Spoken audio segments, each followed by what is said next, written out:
वर्धानंतर आता नाशिकमध्ये जाऊयात। नाशिकमध्ये रुग्णवाहिकाच व्हेंटिलेटरवर असल्याचं दिसतंय। ग्रामीण भागातील रुग्णांची यामुळे प्रचंड गैरसोय होतीये। नाशिकमध्ये जिल्हा रुग्णालय अंतर्गत 90हून अधिक रुग्णवाहिका सुरू आहेत, मात्र या रुग्णवाहिका सेवावर अनेकांनी नाराजी व्यक्त केली आहे। नाशिक जिल्हा रुग्णालय व्यतिरिक्त जिल्हा परिषदच्या अंतर्गत देखील अनेक रुग्णवाहिका जिल्ह्यामध्ये सेवा देत आहेत, मात्र या सेवावर ग्रामीण भागातील नागरिकांची विशेष नाराजी पाहायला मिळते आहे।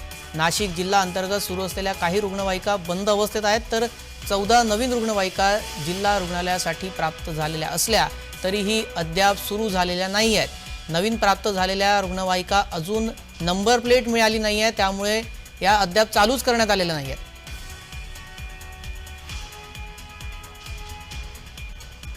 आरोग्य विभागाने 102 आणि 108च्या जी काही ॲम्ब्युलन्सची व्यवस्था सुरू केली आहे की जेणेकरून रुग्णाला वेळेत उपचार मिळेल आणि एकही रुग्ण दगावणार नाही किंवा आरोग्याच्या सुविधेपासून वंचित राहणार नाही।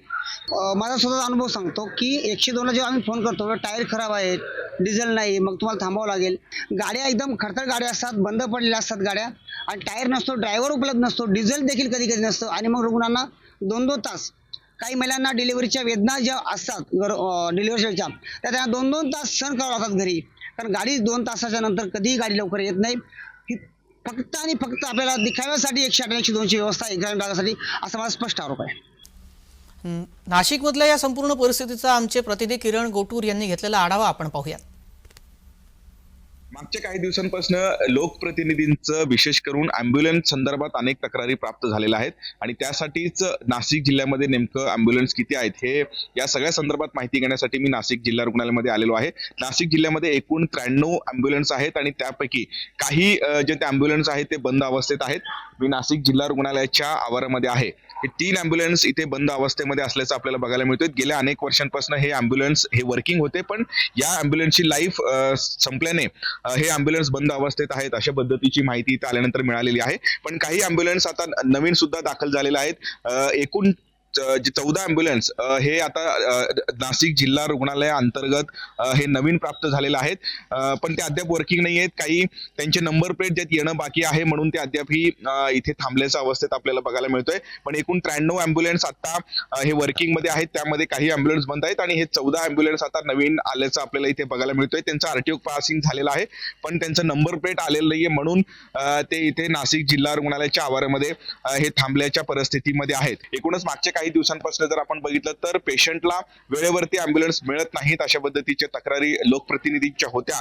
त्यामुळे जे नवीन ॲम्ब्युलन्स आता प्राप्त झालेलं आहे ते तातडीने हे रस्त्यावरती आणावे, आणि त्याच पद्धतीने या सगळ्या जे ॲम्ब्युलन्स आहेत 93 ॲम्ब्युलन्स नाशिक जिल्हा रुग्णालयाच्या अंतर्गत काम करतात, या सगळ्यांबाबत जे आहे ते नियोजन करावं, अशा पद्धतीची मागणी लोकप्रतिनिधींकडनं होताना बघायला मिळते। किरण गोटूर, जय महाराष्ट्र न्यूज, नाशिक।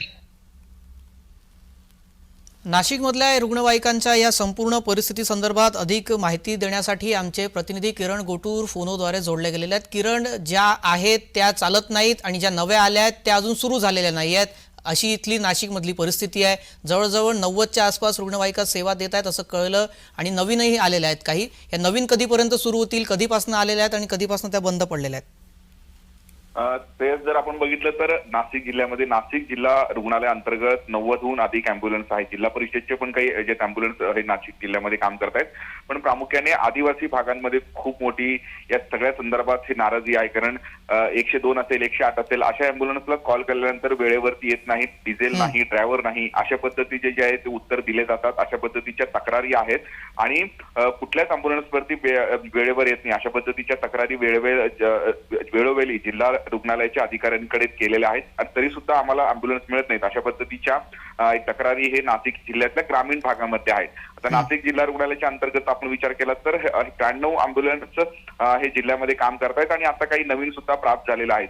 फक्त जे नवीन ॲम्ब्युलन्स आता प्राप्त झालेले आहेत त्या ॲम्ब्युलन्सला नंबर प्लेट नाहीत, म्हणून हे अद्यापही चालू नाहीत, वर्किंग मध्ये नाहीत, अशा पद्धतीची ही परिस्थिती आपल्याला नाशिक जिल्ह्यामध्ये बघायला मिळते। आणि प्रामुख्याने नाशिक जिल्ह्यातील ग्रामीण भाग म्हणजे जो आहे ते आदिवासी भागांमध्ये मोठ्या प्रमाणात अशा ॲम्ब्युलन्सची गरज असते, पण इथे वेळेवरती ॲम्ब्युलन्स मिळत नाहीत, अशा पद्धतीच्या तक्रारी हे नागरिकांच्या जे ऐकायला मिळतात। किरण, आपण सांगितलं की काही नवीन ॲम्ब्युलन्स आलेल्या आहेत रुग्णवाहिका, मात्र त्यांना नंबर प्लेट आलेला नाही आहे। कधीपासून या नवीन ॲम्ब्युलन्स आलेल्या आहेत आणि कधीपासून या नंबर प्लेट येणं प्रलंबित आहे? खरं तर या सगळ्या संदर्भात जिल्हा रुग्णालयाच्या अधिकाऱ्यांशी मी बातचीत करण्याचा प्रयत्न केला, त्यांची प्रतिक्रिया जाणून घेण्याचा प्रयत्न केला, पण कोणीही यावरती प्रतिक्रिया दिलेली नाहीये. मागच्या काही दिवसांपासून हे अँब्युलन्स या जे आवारामध्ये हे थांबलेलं आहेत अशा पद्धतीचं माहिती मिळते. नेमकं हे अँब्युलन्स कधी आलेत आणि त्यांना नंबर प्लेट का मिळाली नाही हे मात्र अद्याप कळू शकलेलं नाहीये. पण अत्यंत हा सगळा धक्कादायक प्रकार आहे. नवीन अँब्युलन्स ज्या येऊन सुद्धा ते वर्किंग मध्ये नाहीत अशा पद्धतीची परिस्थिती आपल्याला नाशिकमध्ये बघायला मिळतोय. आणि या सगळ्या संदर्भात लोकप्रतिनिधींनी देखील हे तक्रारी केलेल्या आहेत.